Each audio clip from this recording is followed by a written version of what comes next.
Some stories begin with thunder, some begin with fear, but this one, it begins with a woman trembling inside a wagon while the most feared Apache warrior in the territory stood outside, silent, watchful, and ordered to protect her, of all people. Her name was Clara Dawson, a schoolteacher who believed in kindness, even in a land where kindness often got buried under dust and bullets. His name was Koa, an Apache whose stare was sharp enough to freeze the air between them, whose reputation made even hardened cowboys step aside. Clara didn't know why the army had assigned him to escort her across dangerous land, and Koa didn't know why he'd been told to protect a woman who looked at him with those soft, questioning eyes, but both would soon discover that fate can pull two strangers together, especially when a raging storm traps them in the same tiny cabin, with only one bed and the truth between them.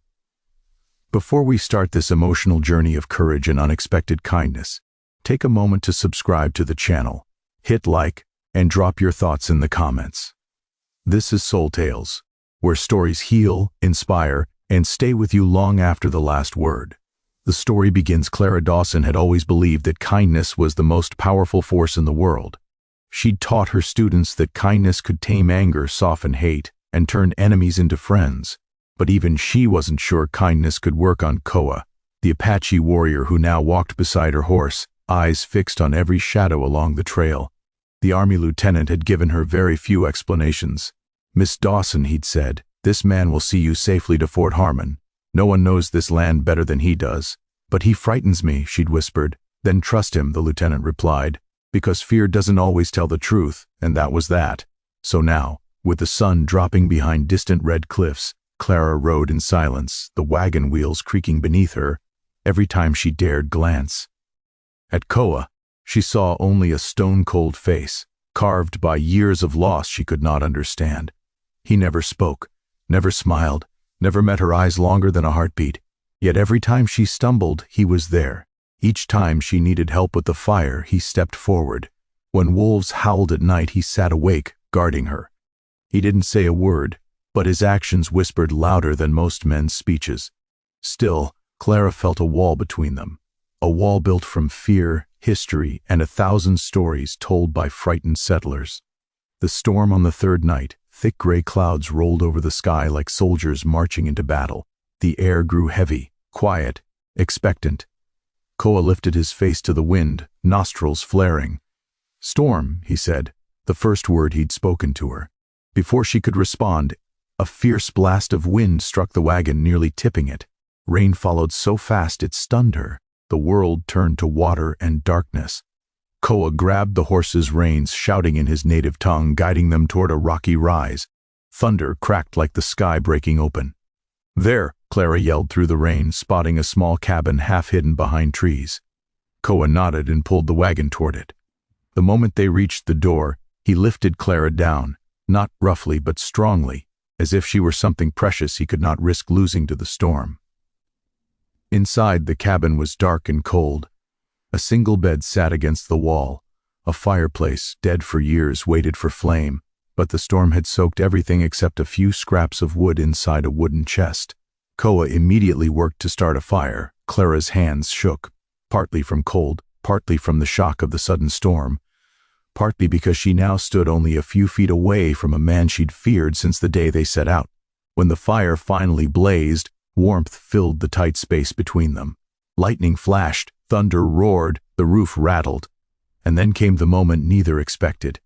Clara's voice cracked. "Koa!" "The bed, it's only one." He looked at it, then at her, his expression unreadable. "You sleep," he said simply. "I stay awake. Guard." But the storm worsened.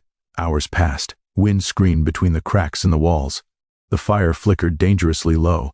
Clara's eyelids drooped, her body trembling from exhaustion. "You need sleep too," she whispered. "You've protected me for days. You're tired." Koa hesitated for the first time since she'd met him. Something softened in his eyes. "You... not afraid?" She swallowed. Not anymore. Her honesty seemed to strike him deeper than any weapon could. Slowly, as if unsure whether the world would punish him for it, Koa sat on the edge of the bed. Clara moved to one side, careful, respectful, leaving space between them, but close enough to share warmth. For the first time, she felt the reality beneath the legend. He wasn't a monster, wasn't a ghost of violence. He was a man, tired, wounded by life, and far gentler than people believed. As thunder rumbled, Clara whispered, "Why do they fear you so much?" Koa stared into the fire before answering. "When soldiers came to our village, I fought to protect my mother, my sister, my people. They called me savage for not letting them die." His voice was low, raw. "I do what I must, not what they say." Clara felt her chest tighten. She understood loss. Her own parents were gone, taken by illness years ago. But his wounds ran deeper than any she'd imagined. She reached across the small space between them and touched his arm gently. "I'm sorry, Koa." He didn't move, didn't speak, but she saw moisture glisten in his dark eyes before he blinked it away. "Kindness," he murmured, almost to himself. "You show it, even to me." She smiled softly. "Everyone deserves kindness." The morning after the storm stopped just before dawn. Quiet washed over the land. Clara woke with her head resting near Koa's shoulder. Embarrassed, she sat up quickly, but Koa only smiled, the smallest, softest smile she had ever seen. "You sleep good," he said. "Storm gone." She blushed. Did I lean on you?" "Yes." "And you didn't move?" "No." "Why?" He looked at her for a long, thoughtful moment. "You were safe. Safe is good." Those 3 words warmed her more than the fire had. As they stepped outside the cabin, sunlight broke through the clouds, lighting the wet earth in gold. The world felt new. The fear between them had melted. What remained was something like trust. Maybe something even more tender. The ambush, but peace on the frontier was always temporary. By late afternoon, as they neared the river crossing, gunshots exploded from the brush. 3 outlaws stepped out, men who preyed on travelers, especially when storms slowed the military patrols. "Hand over the lady," the leader sneered. "We know who you are, Apache. You think we fear you?" Clara's heart pounded. She looked at Koa, but the fear she expected wasn't there. Instead, she saw calm determination settle over him like a cloak. "You not touch her," he said quietly. The outlaws laughed. "Oh yeah? And who's gonna stoke?" Koa moved like lightning. Before the men could fire, he lunged, disarming the closest one. Clara ducked behind the wagon as bullets whizzed past her. Koa fought fiercely, not with rage but with precision, protecting her with every movement. The outlaws fled, limping and cursing, leaving their weapons behind. Koa picked up Clara's trembling hands. "You hurt?" he asked. She shook her head, tears welling not from fear, but from gratitude. "You risked your life for me." He looked almost confused by her reaction. "I promised to protect, but you did more than that," she whispered. "You cared." The final miles, the last stretch to Fort Harmon, felt different. Close, quiet, warm. Clara found herself talking more, sharing stories of her classroom, her family, her dreams. To her surprise, Koa listened with real interest, nodding, asking gentle questions. In return, he shared small pieces of his own life. How he learned to track, how he cared for wounded animals, how he always believed kindness was a strength, not a weakness. "Koa," she said softly, "you're not what people say about you." He looked at her with that same soft smile from the cabin. "You see truth," he replied, "not stories." The goodbye, when the fort's wooden gates finally appeared, Clara felt something she did not expect. Sadness. Their journey was ending. Their time together, short but life-changing, was nearly over. Koa helped her down from the wagon. Their hands lingered, neither wanting to let go. "Thank you," she whispered, "for protecting me, for trusting me, for letting me know who you really are." He bowed his head slightly, a gesture of deep honor. "You show kindness when none would. You change how I see world."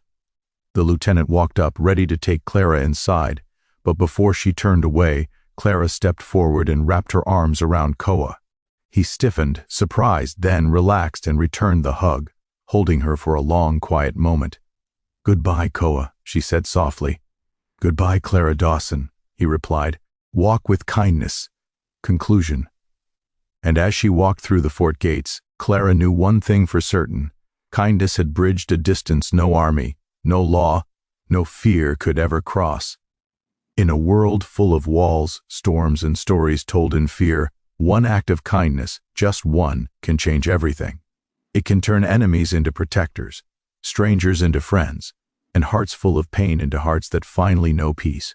So today, be kind, even when it's hard, even when it's risky, even when the world tells you it won't matter, because kindness always leaves a mark, one that lasts far beyond the moment it's given. This is Soul Tales, and this story is your reminder that kindness has the power to transform even the deepest wounds into something beautiful.